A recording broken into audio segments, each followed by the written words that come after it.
years. I am very delighted and honored to be here today to introduce Andrei Zakharov, this year's Klebnikov Civil Society Fellow. That, if for those of you who don't know, although I think most of you know, the Klebnikov Fellowship for years has been bringing excellent, leading sort of mid-career Russian journalists over to New York for a fellowship where they meet a lot of media people in New York.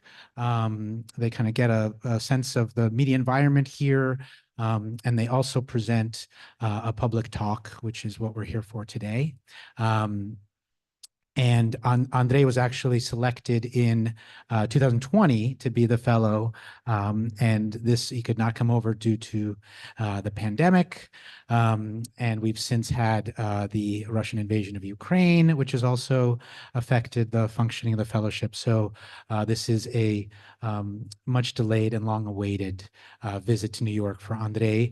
Just very briefly, Andrei will tell us about his career, but I'll just say a really well-known, excellent journalist in Russia, investigative journalist for Fontanka, then RBK, then the BBC Russia service, and more recently has, Project, right? And now you're kind of on your own, but working with a lot of publications that you will have heard of, including Project, right, still. So Andrei will present his work, his thoughts on Russian media in exile, and then we'll talk about it. So welcome to Andrei. Thank you very much for this presentation. Thank you to everybody for coming. And thank you to the Harriman Institute, because I really forgot that I was a fellow, because as Kate mentioned, I should have come in 2020, then the COVID started, then the invasion started. And when Ryan reached me in December, I was like, oh, really? I was a Harriman fellow. So many thanks that in the end, you invited me, because it's really very, very, very useful thing. And I had a lot of meetings for my job here. But for some second, I had a hesitation. And this is linked to the topic of this talk. But I'm sure that you have more questions about, I don't know, Russia or Putin and Navalny. But I had a hesitation because we, Russian media in exile, work in so different situation now, that the idea to share experience with US media when you are closer to Iran media or Hong Kong media, who also work in exile now, but then I decided, I should come here and to give this public talk about our work in exile. So there will be a short presentation and then your questions. First of all, about my work. And most of my investigations were published in Russian, but I found some of them published in English, so I will show screens with the English versions. So in 2017, me and my colleague Polina Rusyeva, we published several investigations about Prigozhin's Toro factory, which at that time Prigozhin denied that he has something in common with the factory. And here's the screen with my interview to the Washington Post with a link to a story in Russian, which looks very weird, right? It doesn't matter. So, and I think you have questions about Prigozhin or about whether Russia is going to interfere into US elections this year. So I'll be ready to answer them. But coming back to 2017 and the reason why we had so good information from the factory. So the reason was that Prigozhin wanted to be famous. And when all this hysteria in the US media appeared in 2017, as far as I know, Peskov, who is Putin's press secretary, he even sent an SMS or a message in Telegram to Prigozhin saying congratulations. Yeah, and maybe you know that several years after that, Prigozhin even made a fiction movie about operations of the American department. This movie is called The 16th, yes.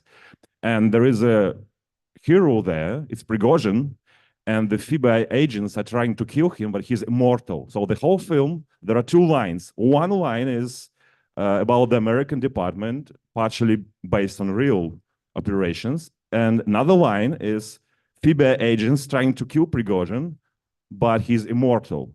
Very, very weird. Okay. And another investigation, which is you can find in English, which I made with Project. This is still the leading investigative media in Russian. We found secret Putin's daughter and his ex-mistress. And the public interest was not the fact that he being married had a mistress, but the fact that she became a millionaire, or even billionaire, I should say, if we count in rubles, thanks to this to the fact that she knew Putin. And yeah, last year with the project we made this film about 2014. This is we collected all evidences that Russia started the war in 2014, which I mean basically it was a film for the Russian audience because Ukrainians know most of these facts a lot. But when it was published on YouTube, and you see that we received 5 million views up to now, so it turned out that the Western audience also needed such a film, and because I mean still it was far away from the West at those times. And what I like the most in this film is that we were partially based on books which are published in Russia, and you can buy them. And in these books, separatists, they openly write how Russia tried. It was Russia who first invaded Ukraine and was behind all these separatists. So, the idea was to address those who still, in Russia, who still like think maybe not, maybe it was Putin, maybe it wasn't Putin. So the idea was to address them and to say, here are books which you can buy in Russia. You can go to a bookstore and buy them. And you see that in these books, people write how they came from Russia, how they received guns and other stuff from Russia. Okay, what's next? Yeah, this is a story about Russian black data market, which I made for the BBC. And you can find a link to this story on every Bellingcat disclaimer, because Bellingcat is buying this data, and when people ask them, where did you get this data? They just put a link to the story saying, we bought it here. But in this story, you can find their comment that they didn't buy the data. Those times they tried to hide it for some reasons. Okay. Yeah, and I'm an author of a book about this guy. I think you know him. This is Konstantin Malafeyev. And the book is about cryptocurrency in Russia, the history of cryptocurrency movement in Russia. But the core story is the investigation into his activities and how he obtained crypto assets of one illegal Bitcoin exchange. And this is where he got his money for today's activities.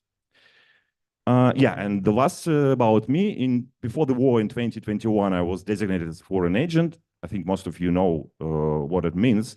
Those times they basically designated investigative reporters, and I was designated on the same day with the Bellingcat. There is some irony in that. Yeah, and soon I left Russia because of other reasons, because there was a very massive surveillance. Okay. Just a few words about the topic about media in exile. And so why facts about me which are important to know why I can't speak about media in exile. Well, I worked for regional media, and then I worked for federal media, as we call it, and then I worked for international media, and I'm a jury member of the Collegia Prize. This is the leading prize for independent journalism in Russia. And have a direct contact with people in Russia, because now one of my activities are live streams, weekly live streams, which last for 5 hours, by the way. Yeah, and thanks to that, I have a direct contact with people in Russia, because they not only ask you questions, but they send you money to ask you a question. So you know that when they ask you something, it means that it is really important for them. So, a few words about Russian media in exile. Last year, GX Fund, this is a German fund, they made a research. They made a research on the audience of the Russian media in exile. I do hope that you can see it. Yeah. And here is a very interesting slide.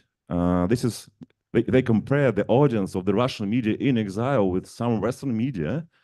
And so here you see Medusa and TV Rain, and you see that Financial Times, The Economist, New Yorker, and The Times, according to GX Fund, have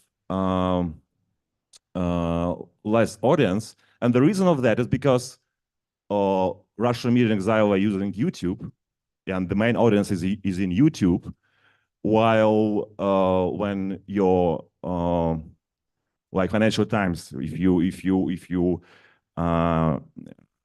you sell content and then if you publish it on YouTube, there is no reason to buy it because it will be published in one day. So thanks to YouTube, we still have a very good audience, and then Telegram channels too. I will speak about channels later. And here is, yeah, the audience of investigative outlets comparing to Western investigative outlets. So we see that Project is there, The Insider. This is partner of Bellingcat, iStories. They are over there, and Bellingcat or OCSIP, they're here. I don't know why they wrote that OCSIP is from the United States. Doesn't matter. Okay. Yeah, but then what they did, because the audience is really very huge. For example, you see here that the audience of TV Rain, according to them, is, I mean, this is not the audience, these are views, right? So monthly TV Rain receives more than 50 million views on YouTube. But sure, there is an overlapping audience. And so they use some formula here, which you can argue how they did it. But after they calculated the overlapping audience, they decided that the real audience, I mean, unique users, is no more than 10 million users, 10 million people. I think it's more, 15 million. And we discussed this research a lot. So, but at least 10 million people, most of them are in Russia, read and basically watch Russian media in exile every day or every month. On one hand, not so much. On the other hand, still, I think it's an important audience, yeah.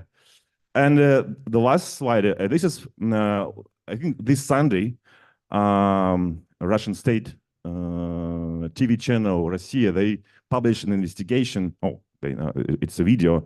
It's called The Foreign Agents. And I don't know where they got these figures, but these figures look so great. I mean, I think they're not real. And the idea of this film was to show that nobody cares about foreign agents in Russia, but then they show these figures. So according to them, according to Russian propaganda, we should trust Russian propaganda, right? But it's funny. So according to them, Medusa has 35 million people, I think readers, right? I think I think no more than 10 million, but it doesn't matter. So, and it's very funny because half of the film, they're trying to show that nobody cares about foreign agents, but then they're showing these figures. You think, okay, thank you. Yeah, and it's important, yeah, to show this slide. This is top of the Russian internet in March. This is the last research, and you see here that YouTube is still the most popular social media, with more than 50 million people who watch it at least once per month. And Telegram is on the sixth position. So, and Russian media in exile, they work both in YouTube and Telegram. So this is the reason why we have so good audience. Yeah, the problem will be when they will block YouTube. Nobody knows when they will do it. We can speak about it later. And here are some problems. The basic problem is total depending on grants. Because before the war, before the invasion, I will not call this media because it's kind of in information, but I think if you read Russian media in exile, you know this media very well. And almost 100% of their budget came from donations. And there's this real like media with 30 or 40 people working for it. But now, because they're foreign agents and they expect that they will be undesired organization soon, and what it means to be an undesired organization if you're media. It means that if somebody being in Russia gives you a comment, he will be fined. If he will do it once more, he will be fined and then he can be prosecuted. And so, for example, if you work for undesired media, you can be prosecuted. And it turns all standards because, you know, there is a basic standard right of reply. But if you ask a company for reply and they reply you, they can be fined. So I know media who are undesired media, they do this way. So they write to a company in Russia for a comment and say, we know that officially you cannot comment, but we will put your comment as an anonymous comment, which sounds very weird from Western point of view. There is no advertising. I mean, TV Rain has some advertising, like, I know, a shop in Berlin, I think, or something like that. But total dependence on grants is a big problem. And journalists from Belarus, they face this problem, and now the budgets are going down. And I think that this will face this problem soon too. This media are blocked in Russia, but still with YouTube and Telegram, the audience can be reached. And I told you about repressions. Split of public interest. This is the thing which we discuss a lot. I was trying to explain to you. Before, when we published some stories, it was obvious that both Western audience and Russian audience, they were interested in this story. But now, sometimes stories in which Western audience is interested in, for example, Heineken is still working in Russia. And Heineken wanted to leave Russia, so there is an interest, public interest from European point of view. But then media which publishes such a story, Russian media in exile, receive letters and messages from their readers, anti-war people, saying, okay, but what do you want from us? Why do you want Heineken to leave Russia? I mean, we see that sanctions do not work. What is the public interest of this investigation? We understand when you investigate and know how Russia is avoiding sanctions to buy things for military industry. But here is kind of, that's beer, right? And we saw examples of this, which I call it split of public interest, when there are stories which are in the interest of Western and Ukrainian audience and are not in the interest of Russian anti-war audience. And it's a very interesting thing. Yes, yeah, there are still, yeah. The last thing, so does it mean that they have no future? I think some of you know this film. Yeah, this is based on Bulgakov's novel, I think, about immigrants of the first wave. And I will give you one example when Russian media in exile had an impact on what is happening in Russia. And it will be about the elections. So maybe some of you know that there were several candidates that declared anti-war position. One of them was Ekaterina Dontsova and then Nadezhda. And there is a discussion about Nadezhda, but it doesn't matter.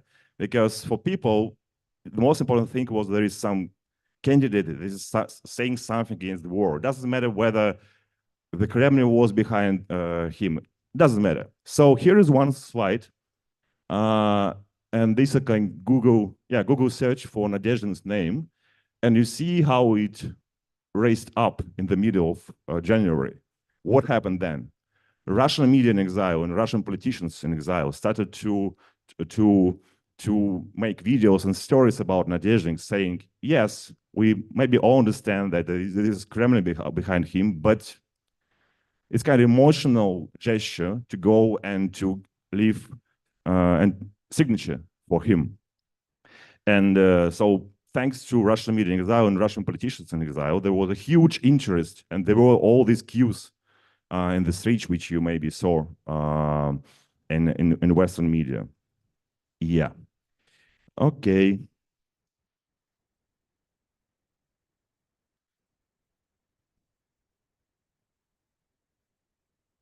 And the last thing is about regional media. They still work. There are regional media in exile, but it's important there are regional media which work under censorship. They were established by a partner of Hearst, Viktor Shkolov, who was a Hearst partner in Russia.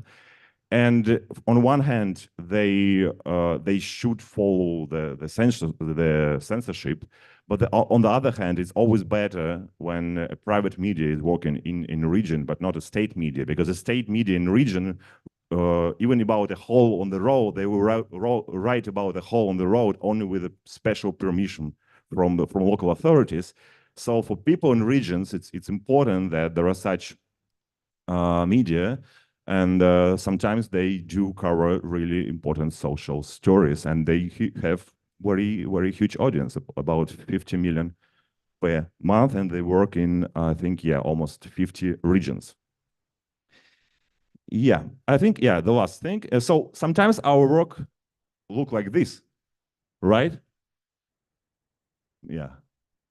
Unfortunately, this photo was made in St. Petersburg.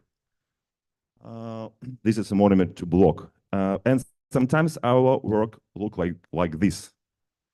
Those who understand Russian, they will understand. This, yeah, I mean, kind of Khodorkovsky cuts, Guriev and Zhdanov from Navalny's Anti-Navalny's Foundation. I don't know how to translate it, really. What to do? It's okay, yeah. But even with such situation, we still continue working. But sometimes we don't know for what reasons, but we continue to do it. That's all. Great. Thank you. Thank you. I'll ask a few questions and then we can open it up. I guess my first question is, Mikhail Zigar was here a few years ago and a year ago and he told a story about being with a group of Russian journalists in Berlin in the spring of 2022, a couple of months after the invasion. And he said they started putting down bets for when they would be able to go back to Russia. And he said, this is spring of 2022, and the earliest, the kind of most optimistic bet was June. Somebody thought June 2022 we'll go back to Russia, and Zigar said he was he was the most pessimistic, and he said 10 years, 10 years, from spring of 2022, so spring of 2032. What is your sense of when you will be able to go back to Russia? Honestly, I think 10, 15 years. Yeah, I'm still going to come back. And it will be time to receive my pension. So there will be a reason to go there. I mean, yeah, because it's my homeland. I will always go there when I can. But I think, yeah, 10, 15 years. This is, I don't see any other time when it will happen. And so, and I think I think a lot of people feel that it's a long-term sort of project. So during that kind of long-term period, more broadly, what do you see as something that the Russian media in exile, can do, needs to do, wants to do? I think that the main mission of the Russian media in exile, or what we really can do, is to support people with information.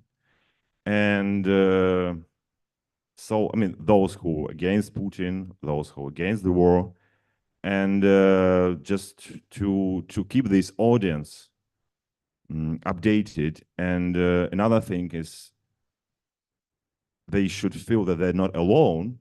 And these are messages which I receive, because these live streams with my partner Ilya Shepelin, which last for 5 hours, and one of the most popular messages which we receive from people, why they watch us or why they watch other live streams, is because they live somewhere in a region, sitting in their kitchen being afraid that their neighbor will, I don't know, go to police and say that this guy is against the war. And this is a kind of emotional thing that you're not alone. And unfortunately, this is the only thing which we can do. I mean, we can even speak about Russian opposition. I don't think that there is opposition now, because opposition um, should take part in elections. There are no elections. Opposition should organize protests. You cannot do that. So the only thing is, to keep contact with your audience and to give news to those who are against Putin now, and to those who will come, I don't know, in 1 year or in 2 years when there were some problems, and they will search for news, and they will come to us. I understand that this is maybe like not a great mission, but unfortunately, this is the only thing we can do, because some media in exile, not Russian, but other countries, they work a lot with diaspora. I guess, and sometimes media in exile, they become diaspora media. But I mean, I think this is a dead end, because first of all, there is no so huge diaspora, and then, to my opinion, Russians are trying to, not like other nations who live together, right? But Russians are trying to become citizens of a new country, not only with a passport but also emotionally. So they forget about their homeland, or they follow news not every day. So I think the only way is to support your audience. That's all. Do you feel like that audience is, just from your kind of experience of it over the last 2 years, is it shrinking, or is it growing, or is it changing in any way? Since the invasion, right? Yeah, sure, it is shrinking. Because on one hand, people who left Russia, as I said, they lose interest to Russian news. They want to become part of a new country. Those who are in Russia, they want to live their private lives, because when you cannot change anything, right? It's kind of, you live in frustration with all this bad news about the world, but I cannot do anything with that. So yeah, I receive messages from people in Russia who say, I'm tired of all this news. I watch just only your live stream. I don't watch TV Rain or Medusa, because only bad news every day. Life continues. What to do? And so I think another problem will be the problem with donations, because when people lose their interest, they stop donating you. And this is the problem which we'll see in next 2-3 years. Switching a little bit, you live in Bulgaria now, okay? But you I assume you travel around Europe a little bit, and you've been in the States for a few weeks. What's your sense of what kind of in the West is not still understood about Russia?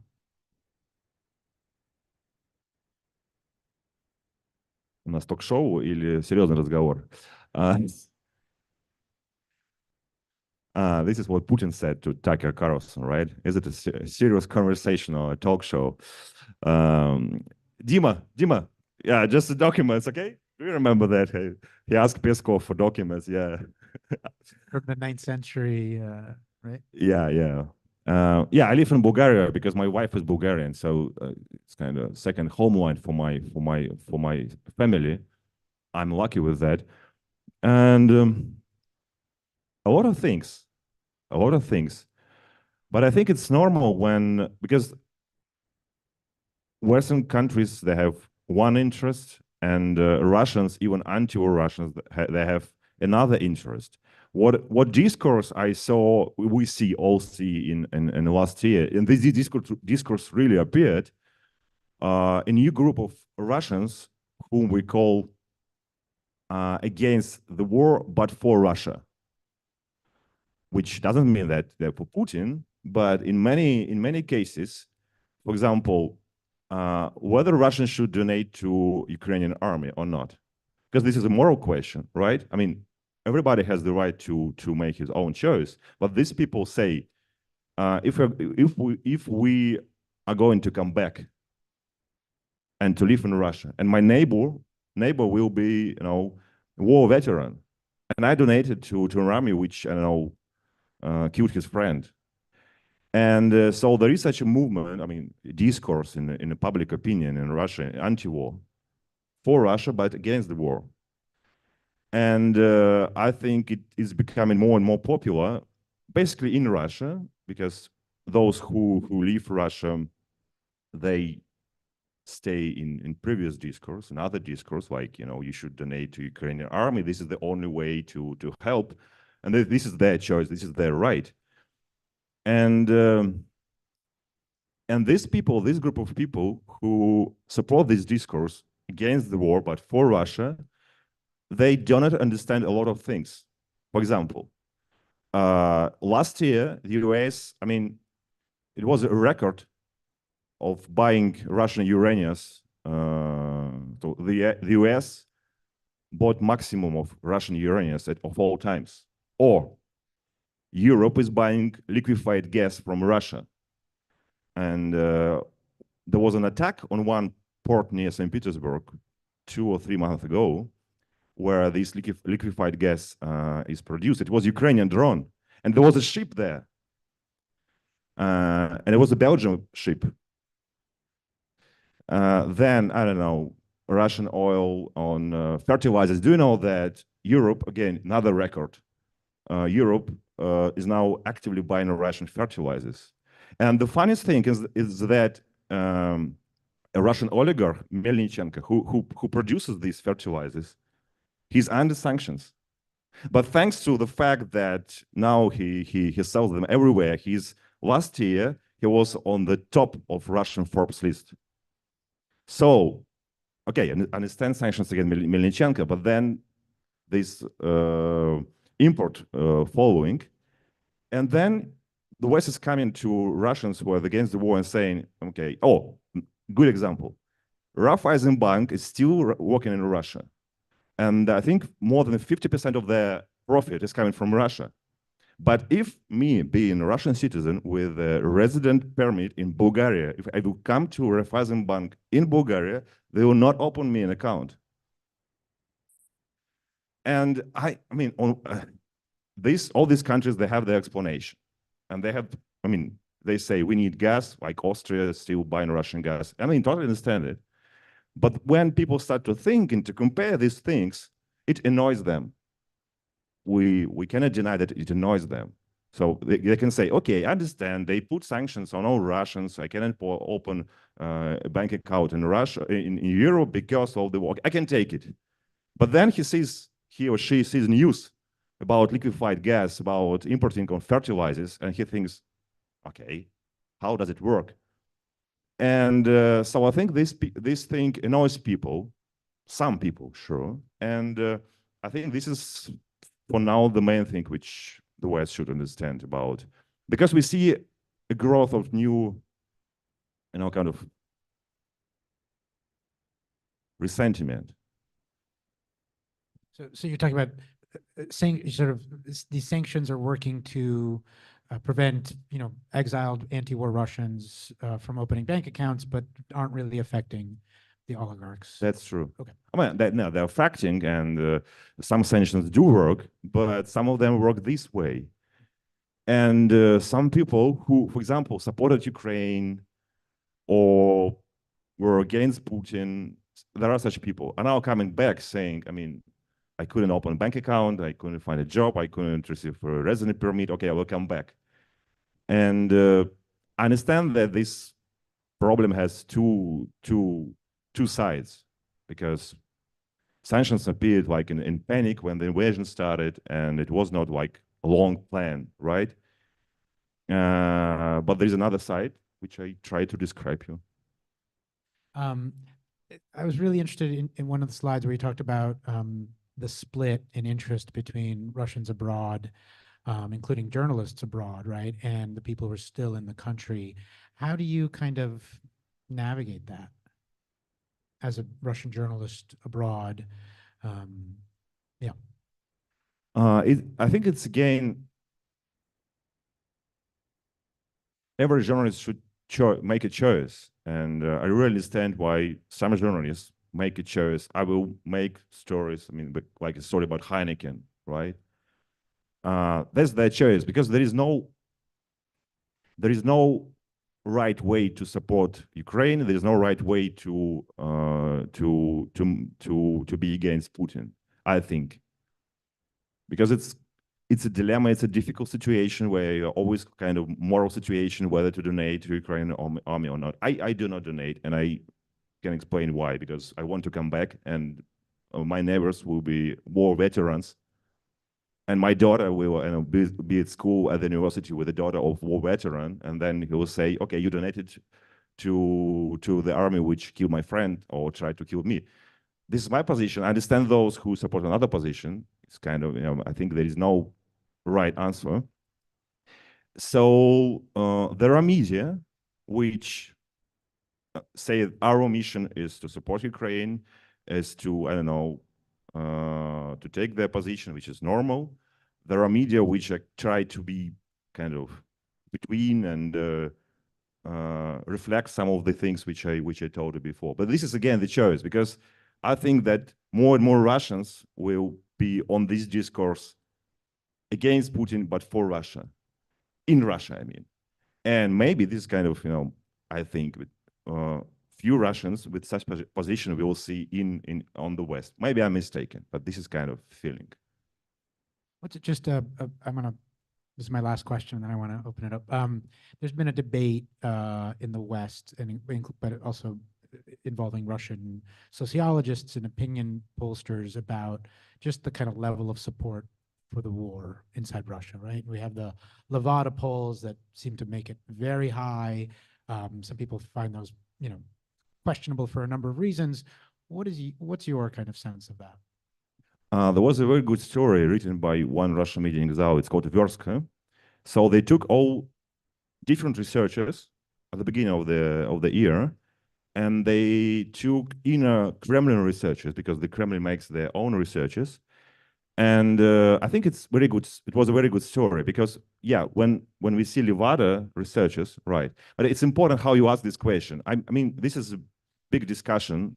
I mean, because so when we see these researchers, which I mentioned before, for example, research made by Laboratory for Public Opinion, so they had deep interviews with people, and it's interesting to think when they ask them, for example, what do you want Putin to do this year more? And they say, we want the war to stop, because they don't want, I mean, it doesn't mean that they don't support Putin. It's a tricky thing.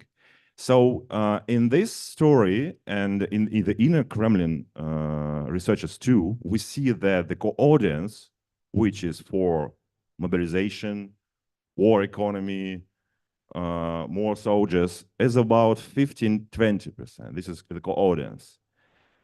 Anti-war audience, I should say, maybe the same, maybe 25. It depends.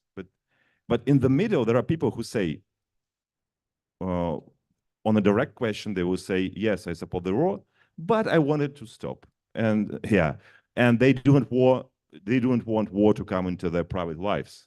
This is one of the reasons why Putin is so afraid of new mobilization, because when the previous mobilization happened, they saw the decline of this support. So they're afraid of it, which doesn't mean that these people in the middle do not support Putin. This is kind of difficult understanding of reality. So I like researchers with difficult questions, because when you ask direct question to people in Russia now, do you support the war? A lot of people sure will answer yes, because of the reasons we understand. But I understand those who say, no, no, no, no. I believe what Levada is reporting, and this is, again, they're right. I cannot kind of give arguments. I just can give them another research and show them. And then the last thing, This research made by Laboratory of Public Opinion because they had deep interviews for. This is it's PS Lab, right? Yeah, I think yeah.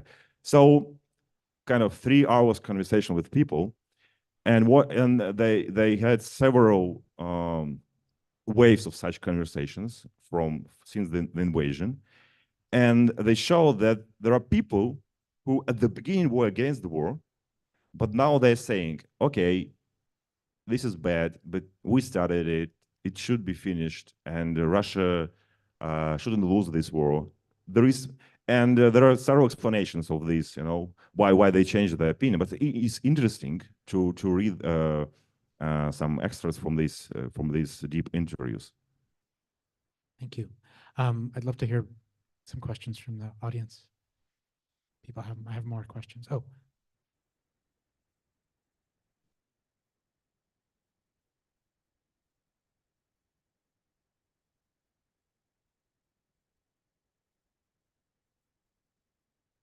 Well, thank you both for incredibly interesting presentation and great questions, Keith.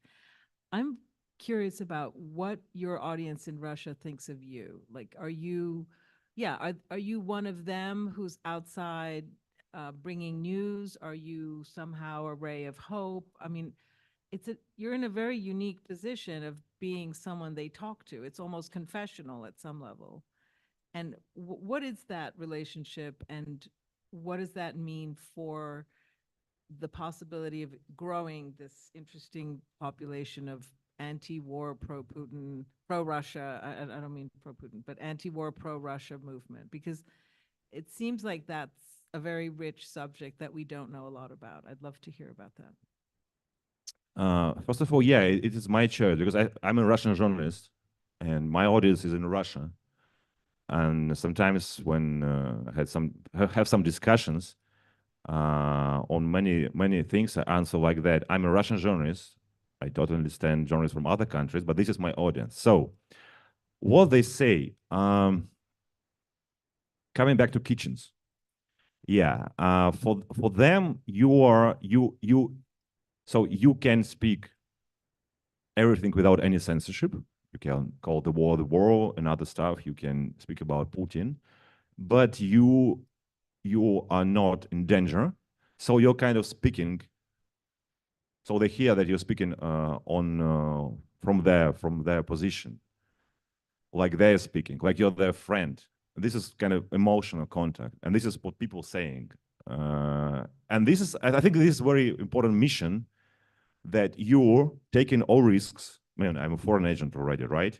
But I using this situation that I'm abroad, I'm in exile, so I can speak about everything, and I will cover news without censorship for them, as if as they say, as if I'm talking to my friend, right? As if it's a conversation with my friend. And so I made this choice to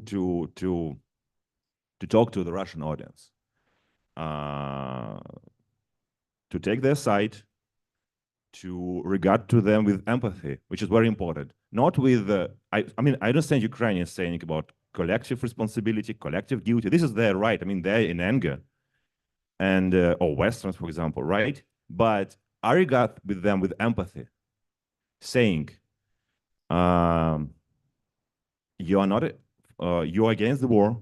This is very great from the beginning. You are against Putin. This is very great. I mean, because you can go to protest. Sure, for Ukrainians, it will like, I mean, but it changes nothing. But I'm a Russian journalist. So I say to Ukrainians, there are Ukrainians in my audience, I totally understand your anger. I totally understand why you hate Russians, but I'm a Russian journalist, and this is my audience. And I will speak with my audience with empathy, and people like it. It's important for people when they, like, want to speak with them this way. And I think that this will help to have more audience when people will search for news, for independent news, and they will come to me and they will see that I'm not like, saying you are guilty, but I regard with them empathy. I think it's a good strategy, at least for several years.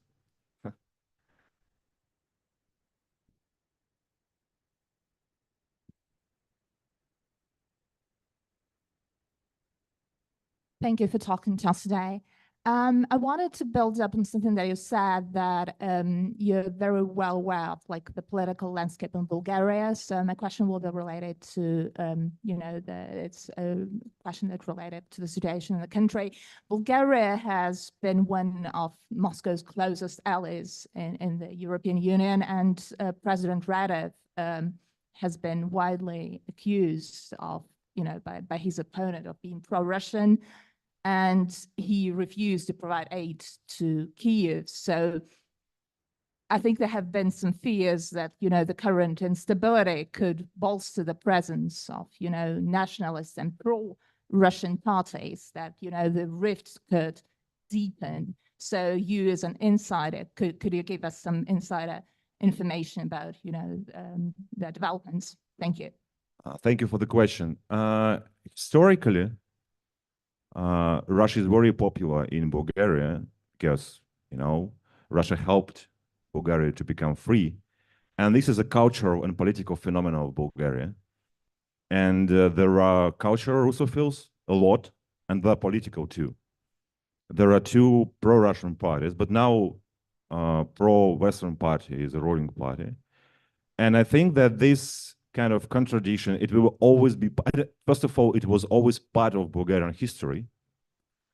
First, those who are for Russia were ruling party, then those who were against Russia, and there were repressions, those who were for Russia, and then backside.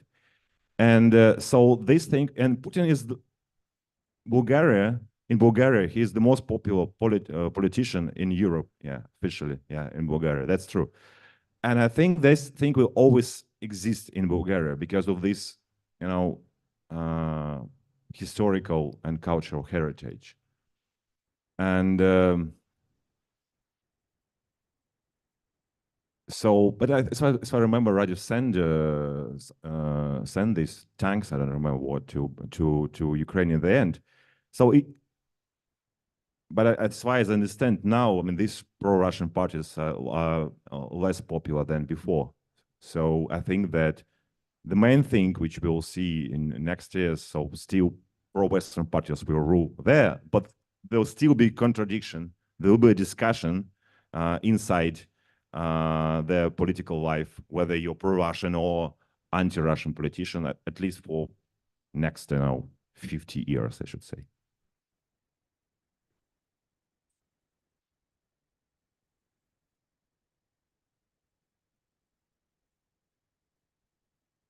Hi, thank you for your presentation. You mentioned that there are differing interests. There is a differing interest from the West and from the Russians in exile, Russians that might be in a position. So I'm wondering what you can say about Western media coverage on Russia. Is your feeling that opposition is being overcovered or undercovered?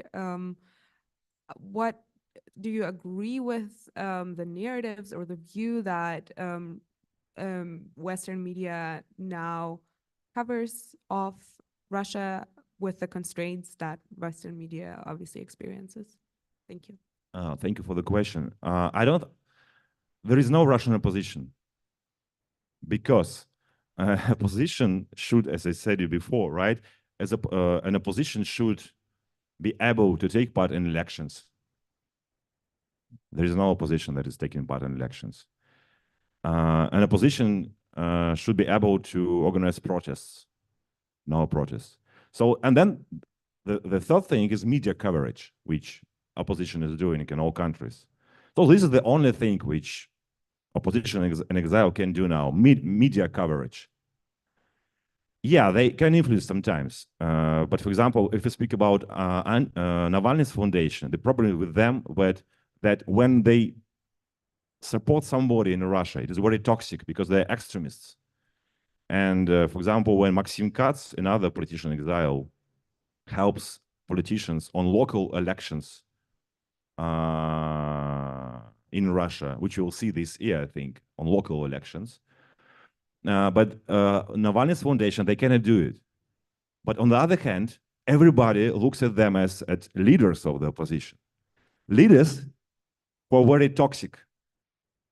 This is a big problem for them, I think. and we will see more problems with the foundation in next 1 or 2 years because of that. Because everybody expects from them to do something, but they cannot do. I mean, if you're in Russia and you work for them, or if you're in contact with them, you will be prosecuted for 8, 9 years. Now a journalist she just covered all. She went to the court where were hearings of Navalny's cases, and now she is in jail because they said that she was part of this extremist organization. So there's I always say there is no Russian opposition. This is my opinion. Yeah. Maybe I chose the wrong word. I mean dissent in society in general. Like, I think what Western media tend to do oftentimes is like emphasizing that we don't know how much dissent there is. Maybe people express dissent in private, but don't go to protests. And I was wondering if your impression is that this is being blown up, or it is accurate. Coming back to public interest, I think they covering Russia from their public interest. I mean, Western audience wants to know when everything will be over with Putin. Well, Russians will go on protest. Why do they not protest? They have right to ask these questions, and Western media are trying to give them this answer. And I totally understand them. Yeah, I know why Russians don't go on protests, and I will not say you're guilty that not going to protest, but I'm a Russian journalist. So coming back to your question, I think that it's difficult to imagine a situation when Western media will cover Russia in the same way as I do it. I think this is kind of core difference between us, which will never like. We have something in common, like sanctions stories. When you help Western media to find a company that imports something for military industry into Russia, but it's kind of gathering mushrooms in autumn, because you write about one company, it is in sanction list, but then 100 companies appear after that, and so you have more work. But it's still important work, right? Because they import things for military industry for the war. This is the real impact which we see as investigative reporters, because in previous years we didn't see any impact. So you wrote about Putin's mistress and nothing happened. Putin's mistress and nothing happened, right? But now there is impact.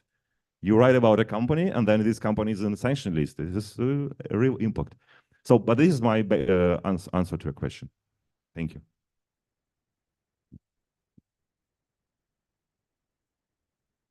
Hey, first of all, thank you so much for coming. And I just have watched your movie. I was impressed. Thank you so much. And also you mentioned Navalny cuts. That's why I'm surprised you didn't mention them and so many other single person medias or indie medias in your presentation, because I just checked, like Navalny has 6 million subscribers on YouTube. And for example, you said TV Rain, the #1, has only like a 4 million. The second Navalny's channel has like a 2 millions, and other cuts and other. So first question, why did you mention so many and just important medias, indie medias? And the second question, what do you think about like the future of media in exile, like a small, like a single person medias, because they're, I believe, more competitive, because there is like if you need to create one YouTube video by TV Rain, it's so expensive, right? You need so many like equipment, blah, blah, blah, studios. And for example, for like you or other like people who does the videos in an apartment. So what do you think about the future? Maybe we need to support like indie medias. Thank you so much. Thank you for the question. First of all, about the audience of these YouTube channels, there is an overlapping audience still. I mean, those who subscribe to TV channel, in most cases, they subscribe to Navalny's channel. But yeah, this is the reason why I chose this strategy, because I worked for the BBC until the end of 2022. But then they said you should move to Riga because the Russian service Moscow bureau is working from Riga now. And I said, okay, but Bulgaria is a homeland for my family. I will not go to Riga. And then I understood, yeah, this is my strategy because I partially live on donations. And this is important for me, is that I'm dependent only on my audience. And yes, when you're a media and designated as under that organization, you're very toxic. When you're only one and you're already foreign agent, right? It's easier. You're more flexible. So this is the reason why I chose this strategy. First of all, I'm closer to people, and then I think that maybe in several years when we see this decline of grants living on donations will be better. But still, for example, we expect that they will ban. They will say that you can donate to foreign agents, which will influence on me very much because most of my donations come from Russia. Anyway, but I think this is kind of more flexible strategy, and I chose it for these reasons. Thank you. Just to follow up, I mean, how do you view? It is a kind of interesting situation where FBK, right, the Navalny, they make these investigations which are not quite journalism, but they're not journalism. So what's your kind of attitude toward those? I think this is they always made a political media. I think in many countries there are no political media. Everybody knows that CNN is kind of, as far as I know, democratic media, right? Or Fox News, or am I mistaken, right? But it doesn't matter, right? So and Fox News is kind of Republican, right? Okay, you know more, but still, yeah. And they always produce kind of political content based on journalistic standards without right of reply and other stuff. But still, he was successful for two reasons. Why? Because he started to make videos. We all were focused on text for a long time. I mean, independent journalists. And we made investigations. And then Navalny and his team took our investigations. Then they found some more information, made a video, and this video became very popular. And he understood that video is the best format for Russia long before us, because you receive huge audience. Because only those who read books, they read texts, but only I think 10% of Russians read books, so only 10% read our texts. And another reason is that we all were kind of, we followed all the standards which came from the US at the beginning of the century. So you should be very impartial, which is good, but you should be very careful. It might be possible, according to this. But he was saying, this is Putin's palace. There were a lot of investigations about Putin's palace, but like, there is a palace, there is a company. This company is owned by this guy, and this guy is linked to Putin. Make conclusions yourself. What Navalny did, he was saying, this is Putin's palace, and that's why he was successful. And now more and more media are coming to this format when you are saying things when you're not impartial so much as we were before. So I think it was a political media. Thank you. Hi, thank you so much. I'm from Kyrgyzstan, so I would like to ask my question from the perspective of from Central Asian countries. So I would like to ask about the role of journalists in exile towards the countries, the post-Soviet countries, specifically like Central Asia, for example. What I observed that even journalists who's like more leftist, liberal, when there is some like incidents or cases, they kind of have this, still have this biased and imperialistic approach when they talk about the situation. For example, what happened in Crocus with people from Tajikistan and stuff. So my question is like, what could help to journalists who's like in exile to overcome this kind of ignorant approach? Could you ask that? Thank you. Thank you very much for your question. First of all, I know Kyrgyz media very well because I was long-term trainer in internews program for investigative journalists from Kyrgyzstan. I gave several trainings in Bishkek, and some of the journalists who were arrested several months ago, investigative reporters, some of them I know because I taught them investigative journalism, and it's very sad that Kyrgyzstan is moving on Russian path now because you have your foreign agents law now, and so journalists are arrested. Coming back to a question, it's important. I mean, as for media, I didn't see in the media, I mean, which we're talking about such a coverage, but I understand that we see a lot of such things in social media, right? I really, maybe you can show me another example, but in the coverage of Crocus story by Russian media in Exile, I haven't seen this xenophobia and other stuff, or even they reported how Russian authorities are hunting for migrants now in Russia, and we talked about it too. This is very bad.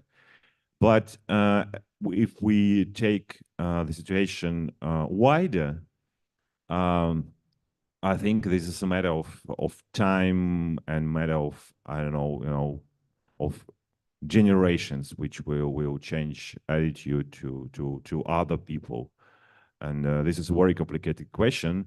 But it's interesting to notice that when you go in exile and you feel yourself like a migrant, maybe some people understand now that regarding migrants as, as people from another world, making jokes about them is not good. So I think that maybe this moving to exile will help people to understand that you always should regard people from other countries with respect.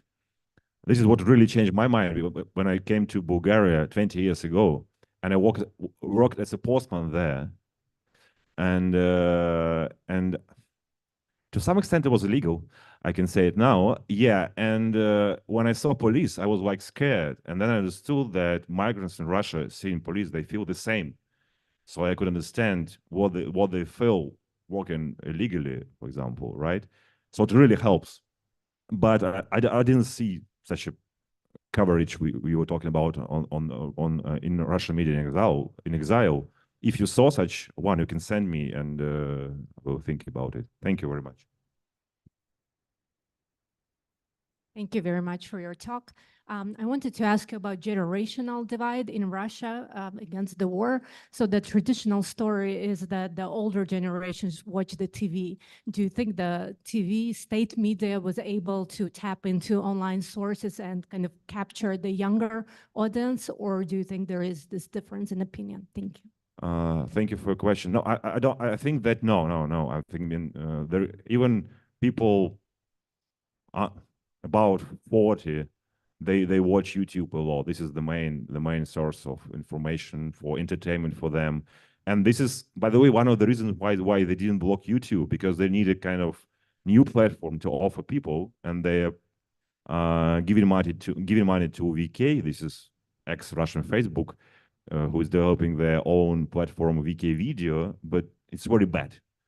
And then insiders say that it will work only in 2 years. So it means that maybe they will not block YouTube in next 2 years, which is very good.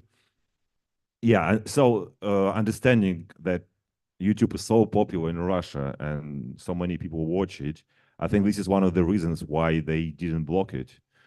Because if it was like Twitter was on the bottom of this list before, they would block it.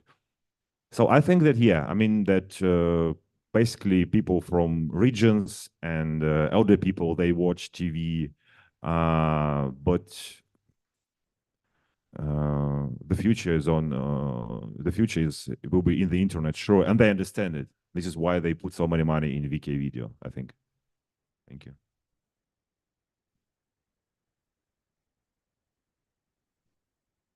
First of all, thanks for being here and for your talk. I'm curious to know to what extent the Russian people have access to information that casts doubt on Putin's definition of his special military operation. To what extent the idea of a full-scale war and a mobilization of a wartime economy is known to the general population. Is this the type of thing that gets communicated on YouTube? Or as you say, do they concentrate mainly on entertainment and such? Could you characterize a little bit about whether there's a changing attitude within the Russian population about the methods of conscription, the types of troops that are being mobilized, and so on? I know it's kind of a broad, but I'd be interested in your perspective on to what extent the Russian population is informed, capable of being informed, to what extent there's accurate information about casualties and conscription and so forth, and to what extent the whole situation is evolving, or is it static because of control of information? Thank you. If that's too broad. No, thank you. Yeah. Thank you for your question. Yeah. First, it's important to say that, yeah, people have access to independent news. I mean, you should just take your smartphone, download Telegram, and then you have independent news on your Telegram. Or if you want, you will read Z channels, right? This is a thing which very popular in Russia. Or you can go to YouTube and watch videos. So sometimes people not only have access to such information, but sometimes they know this information. They know another about another view on the war and about another positions, but they do not want to believe it. For example, this is sometimes a question of what you believe in, and so even knowing that I don't know, there are casualties there, you say, no, I don't believe it, for example. And but as far as I know, sure, it is discussed even in regions, and it is widely discussed in all these Z channels because they want new mobilization. They want the economy to be more pro-war. So yes, people have access to that, but sometimes, first of all, they don't want to believe in it, and then second, it's important, they just close their eyes because they want to live their private lives. It's very important. So you have access, but you close your eyes. And there is one. I'm not speaking about this project. Yeah. So sometimes Western people ask, what should we do so Russians will reach independent news? There is access, but some people don't need this news.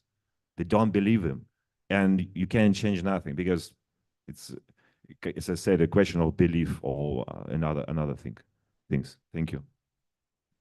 All right, I think we should continue this conversation, informally. But I have one question from an online audience, and just my own last question. I'll ask them both. Question from the audience is, when will the war end? And my question is just if you could just talk at the end a little bit about what you're working on or kind of hoping to find stories that you find interesting in the next year or two. Thank you. Thank you. Well, I hope that the war will stop tomorrow, but as far as we see Putin, I mean, he's deep in this war. This is, I mean, maybe you saw his meeting with MPs and with his prime minister and with his cabinet several months ago. It was before the elections, with this big speech, and it was interesting to watch his speech because first he spoke about the war with passion, with energy, and then was 1.5 hour lecture about social life, and he promised that Russia will be like a heaven, but it was very boring, because he should have done it because it was time for elections, but it was so boring for him. So I think that, yeah, he will wait. He thinks that Trump will be president. He hopes so, and he's like, he's waiting Ukraine to become weaker so he can take it. and he has a very rich country. Everything is okay with the budget from which he takes money for the war. Yes, Russia is selling oil, gas, and for next several years there will be no big problems. Yeah, there are some problems with the economy because it's kind of a war economy now. So we see growth, but it's war growth. So when the war is over, there will be problems, but the war is not over, right? So so he has money. He has problem with new soldiers. Now they take not soldiers not only from prisons, but there is a group of people, men of about 40, divorced with debts because they took a lot of credits, and now they sign contracts because they receive money. They receive more than $2,000 per month for the war. So they think, okay, I will sign a contract for half a year, and there were no problems with debts and money, so I will go there. And last year, this was the main source for him because he has money, partially from selling liquefied gas to Europe, fertilizers to Germany, uraniums to the US. And so I think he's ready to be in war for the whole life because this is his passion. So I don't know what to say. We'll see up to the net of this year. As for my plans, I'm writing a second book. It's called The Russian Cyberpunk, and it's about data market, black data market, because Russia, I think, is the only country where you can buy any data about any person just for 1 second, about Telegram channels. So the idea of the book is that most people in the West, in Russia, think that what Putin built inside is kind of digital gulag, where everything is under control, while what we see is a cyberpunk, where the state, criminals, journalists, they have access to this data, for example, and police uses this black data market, and journalists use this black data market, and criminals use this black data market. So it's kind of matrix. And so the idea of the book is to show how it works in Russia, and this is what I'm working at now. And I have live streams. One is devoted to investigation. This is a weekly live stream where I invite authors of main investigations of the week. And then sometimes I do joint investigations. So, for example, now we're discussing with Project to make one more historical video, like the video about 2014. But the last thing, I do not make plans for more than 1 year. It's very bad for such times. If I have planned for 3 months, this is great. Yeah, thank you. Thank you.